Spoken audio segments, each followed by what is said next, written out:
William Ruckelshaus and Virginia Governor Charles Robb got a briefing on board from researchers from the Virginia Institute of Marine Science. The big problem here is contamination from highly toxic chemicals found in great quantities in a preservative called creosote. The Elizabeth, since the turn of the century, has had 4 or 5 of these facilities.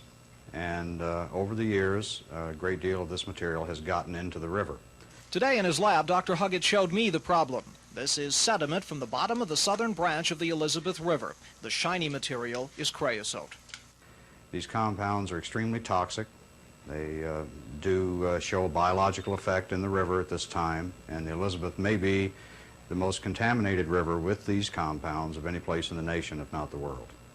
Fish exposed to the toxins are functionally blind. This one, which ordinarily lives on the bottom closest to the poisons, has its pectoral fins eaten away. But the research hasn't found any direct threat to humans, at least not yet.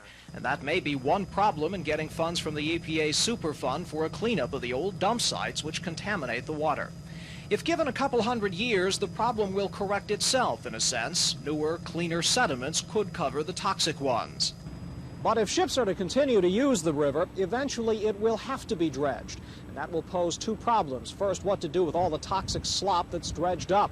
And the dredging operation itself may stir up the sediment so that other parts of the river and the bay itself are contaminated. So far, there is no solution. But at least, as Dr. Huggett says, now we understand the problem. At the Elizabeth River, I'm Terry Zahn, the Daily News.